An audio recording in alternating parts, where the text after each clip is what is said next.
C'est M. Diop, directeur de l'école FACR de Seb. Nous sommes avec CED Actu pour discuter un peu sur les problèmes ou les avantages de l'école FACR de Seb. Donc l'école FACR de Seb fut créée en 2009 pour récupérer les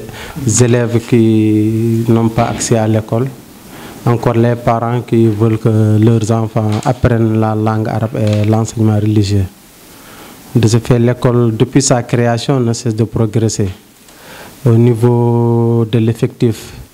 au début, l'école était à 100 élèves. Maintenant, on peut dire que nous sommes à 200 élèves. Vu que les parents ont su apprendre l'importance de l'enseignement arabe et l'enseignement religieux. Et encore vu au niveau des infrastructures, il y avait au début, les populations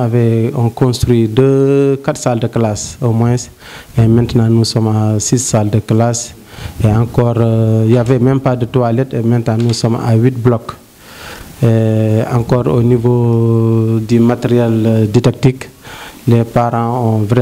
nous ont appuyés et parfois on a des dotations au niveau de la mairie, au niveau des bonnes volontés du village. C'est pour vous dire que vraiment l'école depuis sa création a vu des progrès vraiment parce que les parents ont su qu'il faut, comme disent les gens, c'est l'école de la communauté. Encore la cantine scolaire a vraiment pu encore mobiliser beaucoup d'élèves. Donc, au niveau des enseignants, nous sommes presque à 6. Nous sommes à 3 enseignants arabes appelés Oussas et 3 enseignants français. Donc, là, encore, les élèves font beaucoup de progrès. Vu la distance, vraiment l'école est un peu éloignée du village. Néanmoins, les élèves viennent à l'heure et rentrent à l'heure. Et encore, l'école est en bonne sécurité. Les parents d'élèves ont pu mobiliser leurs moyens vraiment pour mettre au mur de clôture. Et vraiment, c'est à remercier et encore à encourager pour les autres villages,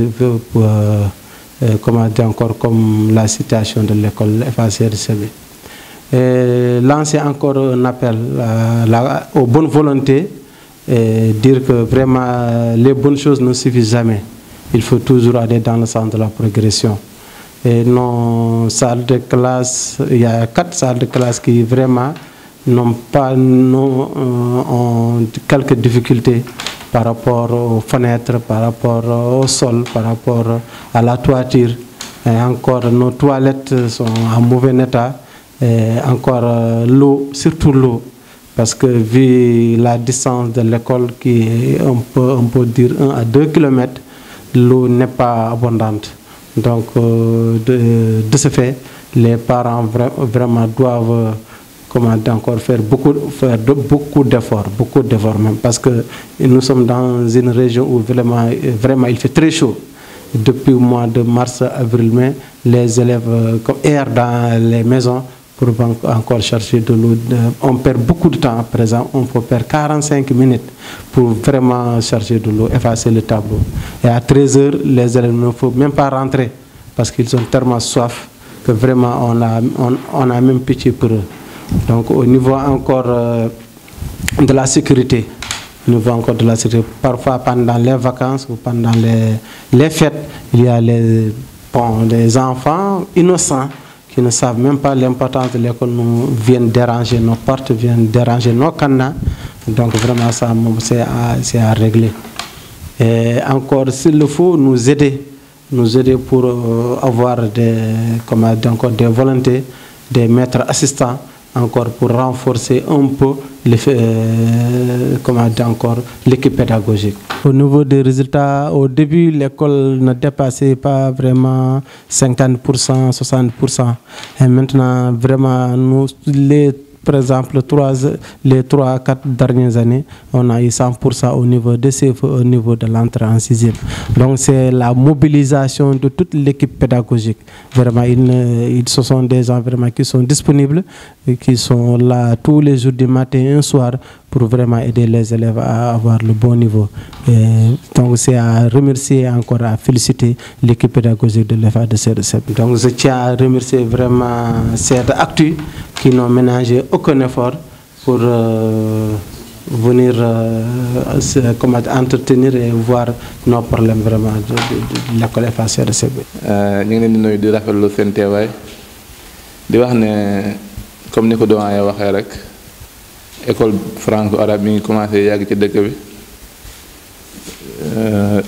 yàgg na fi def nañ fi ay résultats yu am solo ci at yu mujj yi daanaka lu mat 5 ans école bi 100% rek la doon am enseignement franco-arabe nag dafa nekk lu am solo ndax comme ni ma koy waxee toujours élève bi di jàng franco-arabe rek moom moo mën a nekk médecin ci hôpital bi aljuma jot mu mën a ñëw jiite aljuma loolu ku jàng franco rek moo ko mën kon nañ gën a xam ne njàng mu am solo enseignement bu am solo la xale bii di jàngee fii mën na làkk arab bu dëgër mën na làkk français bu dëgër mën na mën mathématique mën na nekk scientifique mën na nekk littéraire moom lu mën a nekk la ndax bilingue ngay nekk da ngay mën ñaari làkk yëpp mën na la bindal texte en arabe mën na la bindal texte en français programme bi tamit daanaka bu français bi sorewul daanaka même programme la ak bi ñuy jàng ci école français yi même programme la xanaa sax temps bi sax moo xaw a wuuti tuuti temps bi ñoom ñoo ñu ëpp temps tuuti ci français mais même programme la kii li muy jàng fay kii loolu lay jàng fay fii nii ci français texte tamit mu am beneen programme de plus moom mooy arabe mu nekk 50% ndax avant récréation bu dee benn enseignant ñaari enseignant ñooy yor CI ak CP enseignant français bu nekkee CI enseignant arabe bi nekk CP bu ñu demee ba récréation après récréation ñu échanger noonu lay programme bi demee daanaka 50-50 la xale bi mën na mën fii arabe mën na mën fii français enseignement bu am solo la ay élèves yu am niveau daanaka génne nañu fi suivi bi koy xanaa moom mooy des ci loolu ñu ngi ciy gën a ñaax parents d'élèves yi suivi bi ak toppatoo bi ak tamit côté effectif ndax loolu moo tax tamit xale yi gën a sawar moo tax enseignants yi gën a sawar tamit am na foo xam ne bëggoon naa fa intervenir tamit moom mooy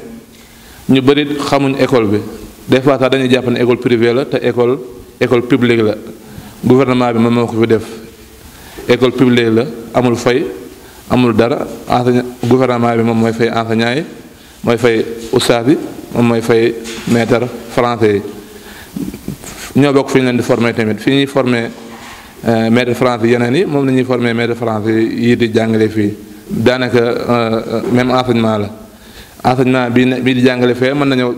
bis mën na ñëw ñu affecté ko franco arabe waaw kon loolu tamit amul benn différence ay enseignants yu am niveau ñoo fi nekk njàngale mi tamit enseignement bi tamit mi ngi dox vraiment moo xam côté arabe bi la moo xam côté français bi la ci côté tamit manquement yi daanaka bari na lool sax surtout wàllu taabal banc daanaka mën nañoo wax ne taabal banc bu fi baax sax bëriwu fi loolu tamit ñu ngi ciy ñaax waa dëkk bi encore tamit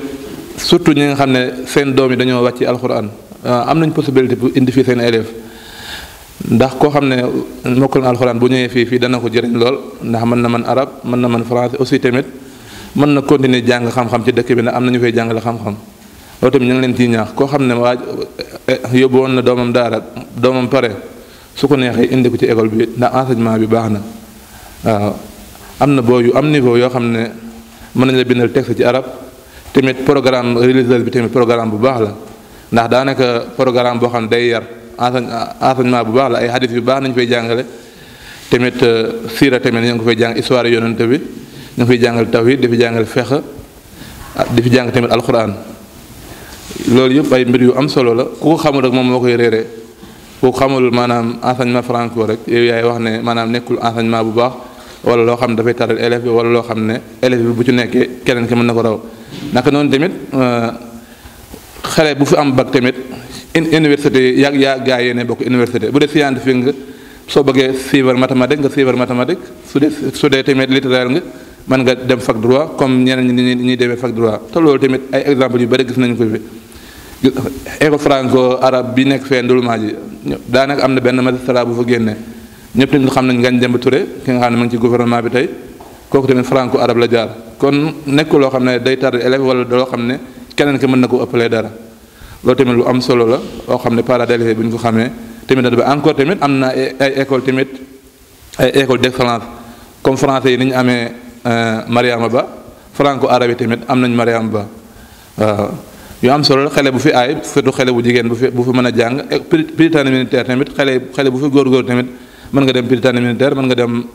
Mariama Ba wala nga dem Dar Rama wala nga dem institut islamique.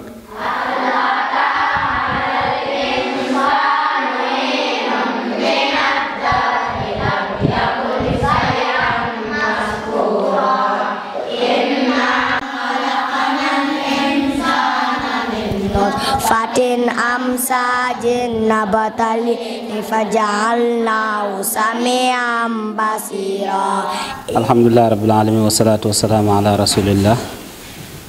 Amma ba'd, nusallimukum jami'an. Ana ismi Ustaz Dame Diouk udarrisu fi hadhihi al-madrasa منذ 3 سنين. mbokk yi ñu ngi leen di nuyu baax di leen di ziar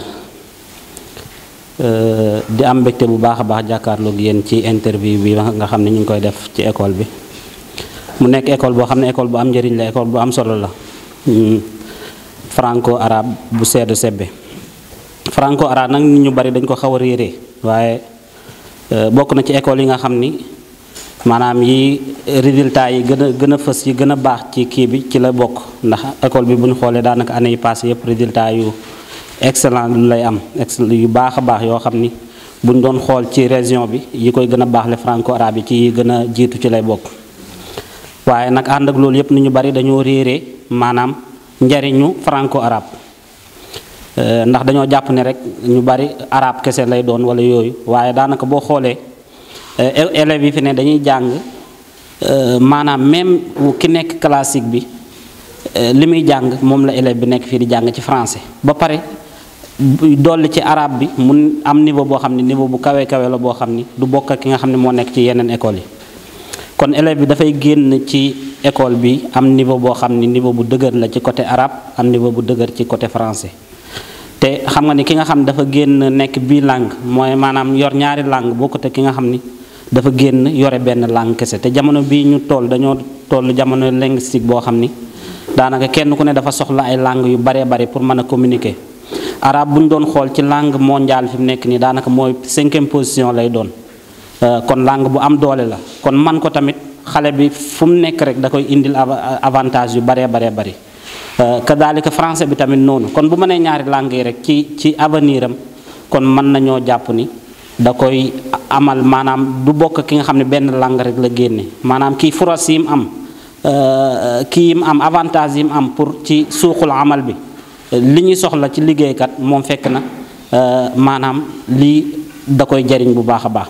te Sénégal ñu ngi jëm ci maanaam réew la boo xam ne réew pétrole maanaam dafa am pétrole fi mu nekk ni daanaka pétrole ba arabe yi yëpp daanaka dañuy ñëw jëm si dañuy soxla langue arabe bi kon loolu dina soxla lu baree bari ci maanaam marché bi nga xam ni travail bi la dañuy soxla maanaam ñoo xam dañoo dégg arabe dañoo dégg français boole français ak arabe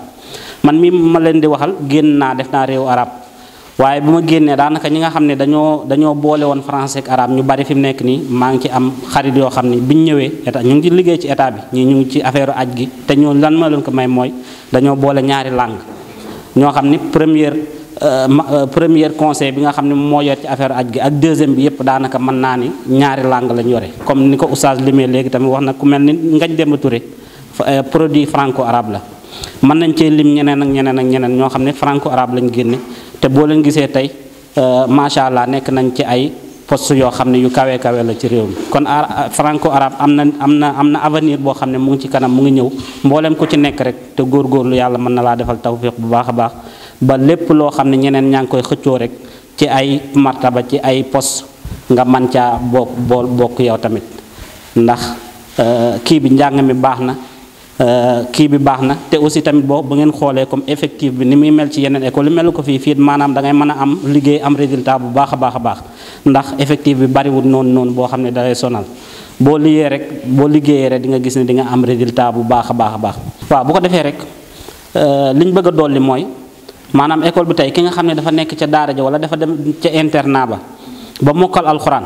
bu génnee ñëw dugg ci franco bi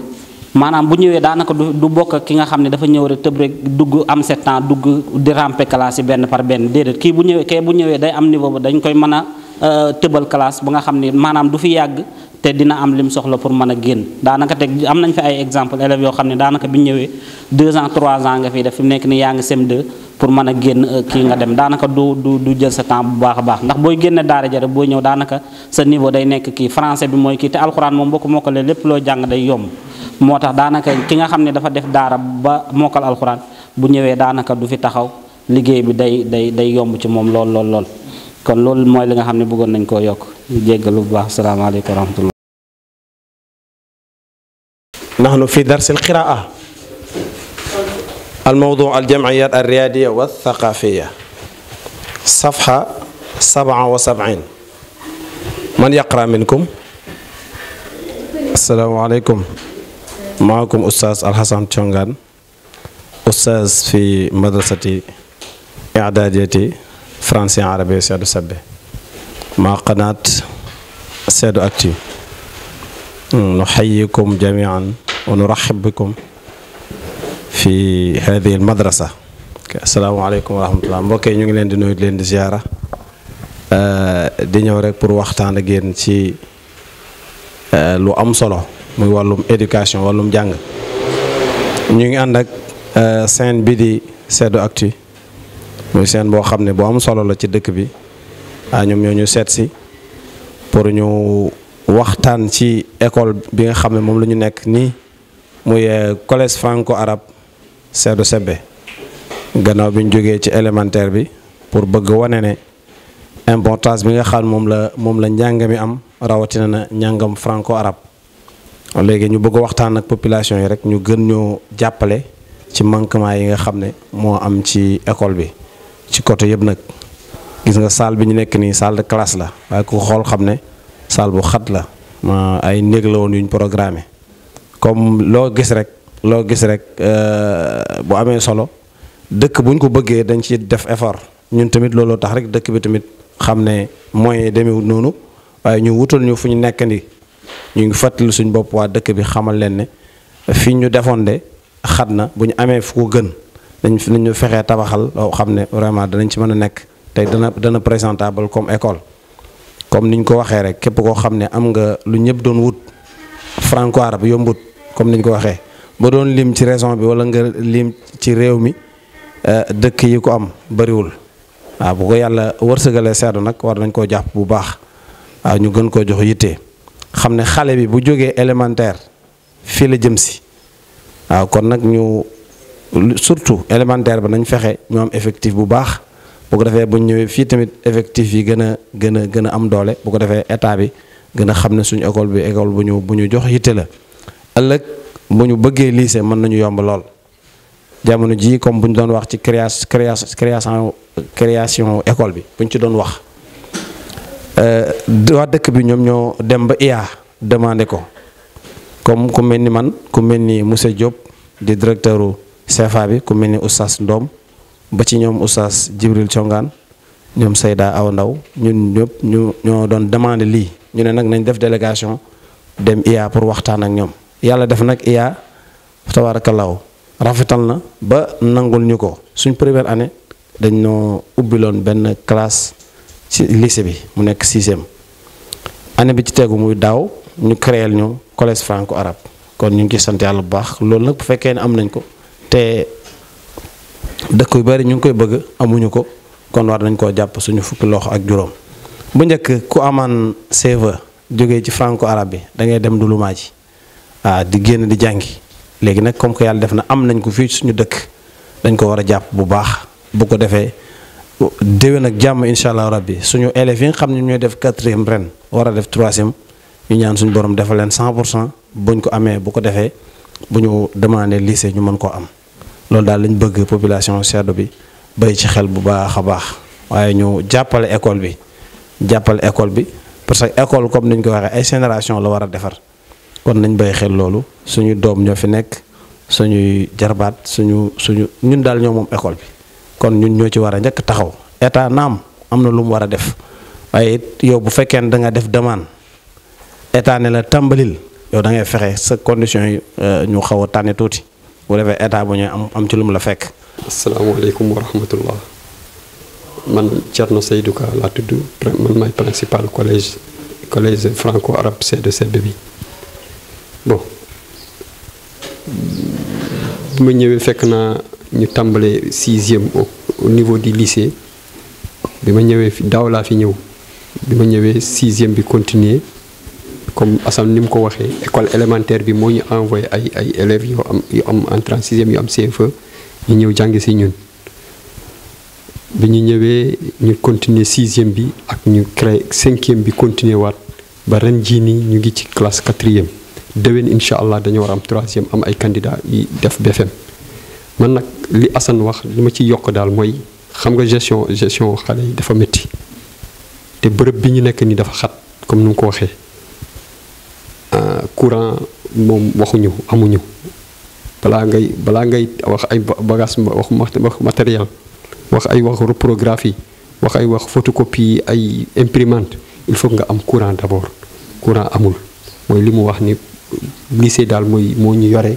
ci ay reprographie ay yooyu noonu yëpp ak asifor bi beneen tawat mooy ku nekk ak ay xale te amoo ay toilettes yu baax loolu beneen mbir la toilettes yi baaxul te xale yi dañuy nekk fii ba 8h ba 14h te nit ki moom nekk 8h ba 14h naan doo dem ay toilettes moom vraiment beneen affaire la xam naa ni dëkkandoo yi moom il faut ñu jëggal ñu baal ñu ak daal beneen mbir mooy importance école bi mooy comme oustaz nu ko waxee bu ñu jógee école élémentaire moo amoon bi ñu amee école élémentaire ñu créer leen collège bii nag man dama ragal du am continuité parce que dama ragal boo leen ñaanee lycée doo leen ko am parce que lycée moo leen arrangé déwén boo leen amee 3e da ngeen bëgg seen élèves 3e yi bu ñu jàllee BFM ñu toog ci seen wet jàng seen wet moo ëpp sécurité moo ëpp importance mais à ce rythme là ragal naa lycée de Sebbe doo leen am lycée de boo leen taxawul bu baax ndax lan parce que ñun instant bi nii effectif école bi yëpp 24 la 6e ba 4e 24 la te 24 élèves moom dans un établissement bul yaakaar boo demee di ñaan lycée doo ko am te dañuy obligé suñu amee BFM ñu yóbbu leen ndulumaa ji te ndulumaa ji xëy na jege na leen mais yegg si ndulumaa ji jafe na ay problème la te amul parents yi tamit du nekk lu leen gënal parce que da nga bëgg sa doom jàng sa wet bon ñun fi ñu nekk ni salle de classe bi ñu nekk salle de classe yi ay dëkkuwaay la woon quoi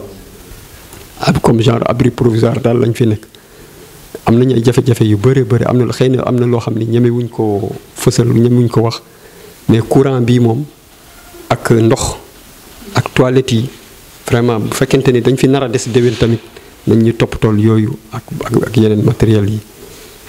te et puis ngeen xalaat encore ci effectif bi yokkal ñu ay élèves yokk élève bi nag mënul nekk directement au niveau du collège mais day nekk ci élémentaire bi ngeen di sensibiliser ngeen dugal ay élèves comme ça élémentaire bi bu amee ay élèves rek ñun dinañu mën a ay élèves yu bu ñu bëree fii tamit dinañ boo leen ñaanee lycée mën nañ leen ubbi lycée incha allah ñun góorgóorlu jàppale ñu vraiment ñun fi ñu nekk ni moom dafa xat jàngale bi dafa metti heure yii dañuy obligé professeurs yi ñu yor ñoo doyul dañuy obligé def ay réduction horaire yi nag day am impact ci résultat yi loolu yëpp ndax xataayu bërëb bi moo tax quoi xataayu bërëb bi moo tax Assalamualaikum warahmatullah. Man maay monsieur Deme, professeur anglais. Ñu ngi ma affecté fii bu yàggul ci mois de décembre bi maanaam redéploiement. maa ngi jóge ci village bu ñuy wax Nabadji si Wol fa laa doon jàngale ñëw fii en tant que agent bu ñu redéployé. maa ngi ci lycée C2CB mais en même temps maa ngi aussi def cours fii ci CFA bi mooy franco-arabe bi.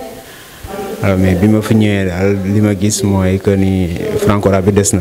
des na ci classe ak ci yenn jumtukaay yi. en tant que professeur bu fi intervenir nag maa ngi doon ñaan population séeréer bi ñu jàppale école bi ndax li ñu leen mën a jàppale bëri na li ñu war a def ci école bi bëri na waaw boo xoolee tableau bi classe bi li nga xam ne li ñu war a def fii bëri na